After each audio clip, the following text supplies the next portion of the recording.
Hi Jim, welcome back to our show. Delighted to be here, Nina. Nice to see you. Let me first ask you, is the US stock market in bubble territory right now? No, not, but maybe some stocks, yes, but the U.S. stock market is too high, probably, given the underlying circumstances, but it's certainly not bubble. I've seen plenty of bubbles in my life. There are dangerous signs. We see that, fewer and fewer stocks are going up. The averages are going up, but that's just a few big companies, which is usually a dangerous sign. So we may be, we're certainly overdue for a correction. I'm no good at market timing. I have no idea what's going to happen. But no, bubbles when you walk down the street and TVs everywhere are tuned into the stock market, or when everybody's talking about the stock market. I don't think we're quite there yet. Now let's move on to China. The third plenum meeting gave everyone a renewed sense of optimism for China's future. Do you share that feeling? Well, I certainly was quite delighted to see what they said. It's a great contrast with the West. China is saying, no matter what happens, the market is going to be the final arbiter, not the government, not you. If it doesn't work in the market, it's not going to work. We'll let the market make our decision. Contrast that to the United States and the West, where they're saying, no, the final arbiter is the government.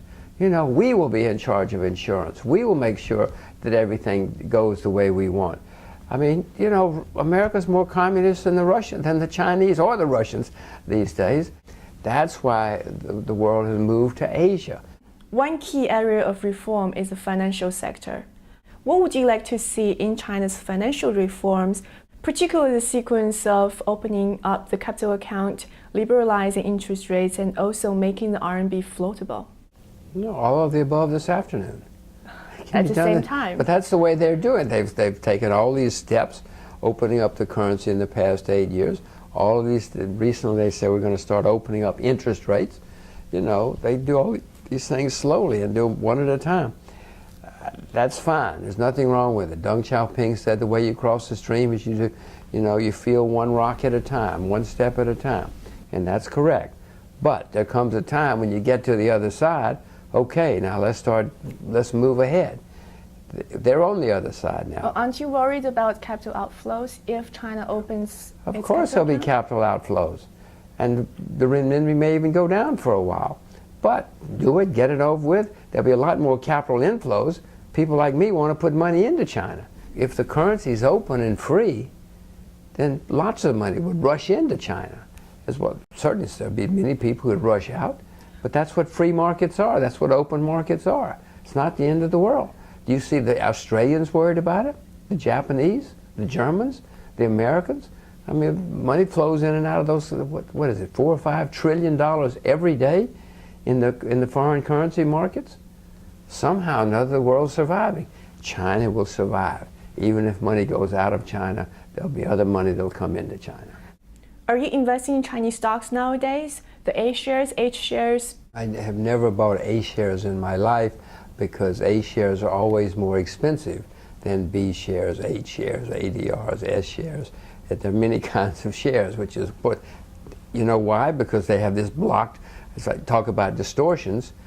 How many countries in the world do you know that have A shares, B shares, S shares, H shares, ADRs, European shares, J shares? That's because they've got all these distortions with blocked markets. I've never bought an A share because the other shares are always cheaper. So I have been buying shares recently for the first time in several years in China, but I have not been buying A shares. Can you tell us a couple names of the companies that you're buying?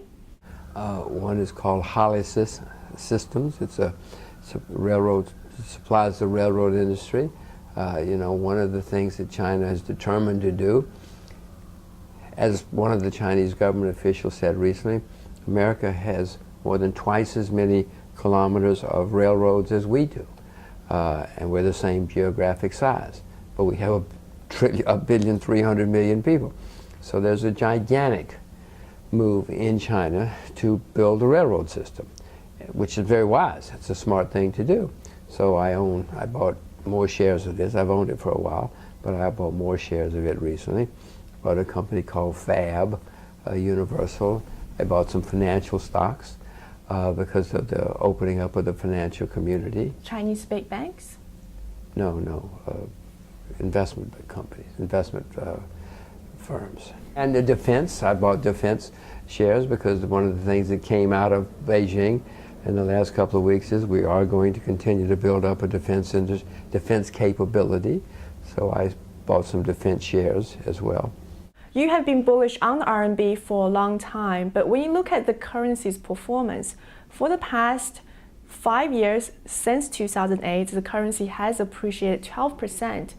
You can't really say that's a very good performance. Well, it depends on which currencies you look at. Compared to many currencies are down, and one, we presume, has earned interest on the currency during that period of time. So 12% is, I mean, you need to check your bookkeeping a little bit because one will have earned interest in that period of time. And let's just assume it's you put it in a simple bank or a CD. You compounded your interest as well. So yes, and other currencies have not done as well. But Nina, your point is very valid. There are many things you could have invested in where you would have made a lot more money than that. But the point is the currency has continued to appreciate and will continue to appreciate. Lastly, I'd like to ask you a personal question. You've made fortune, you've also earned fame, and you've been around the world several times. Now, what continues to drive you?